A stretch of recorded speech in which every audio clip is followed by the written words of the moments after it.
When he was bottle feeding, Ollie would want to hold onto your fingers. And so he'd put his tiny little paws on your fingers while he sucked away on the bottle. And his little tail would almost wag, like it was like a puppy dog. He very quickly had us all wrapped around his little paw. We got a call about an abandoned little otter cub. He was a bit away from their normal sort of territory, so we're guessing he was washed away during a storm or something like that and lost their mum. And he was so weak, so he was absolutely frozen, and we sort of bundled him up on to try and warm him up. We had to get the special tiny little bottles that you'd use for like feeding a kitten, and we had to feed him like day and night. When Ollie was orphaned, he was really lonely. He wanted to sort of cuddle up with us, but we were trying to avoid humanising him. For them to have the best success once they're released, you don't want them to be friendly and coming up to people. So he took all of our self-control to sort of not want to give him cuddles. And so we had this toy otter that we called Otto. And Otto became his companion. He did snuggle up to it and he used to sleep with it. We started to introduce Ollie to the water when he was about 12 weeks old. First of all, we just kind of plonked him in the water because, like throw them in the deep end and see how they go.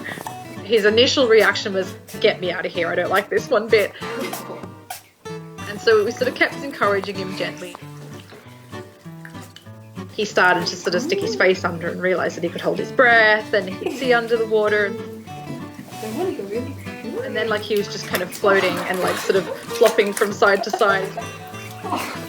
Rolling around. Finally, you just saw this light bulb moment where he was like, oh, I'm born for this. It was the cutest. Watching him just sort of discover that he was designed for this life of water.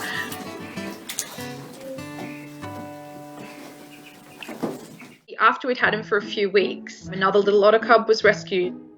Lulu was another little orphan. Once she was sort of given the all clear that she was healthy, we were actually able to pair them together. When we first introduced them, there was a bit of sort of scrapping going on, they sort of weren't too sure which one was the top dog. Lulu was like, oh, look, a friend, how exciting. And she just started to sort of follow him around, and he was sort of squawking and squeaking and shouting at her. But after about 5 minutes, the two of them were snuggled up underneath this blanket and they were sticking their heads out looking at us. And it was just from that moment on, they were the best of friends. As they got bigger, we had to progress them from bigger enclosure to bigger enclosures. Whilst they were in there, it was amazing to watch how wary they became of humans, which was that's the desire. They're ready to go, they're nice and wild. And so we organised to release them.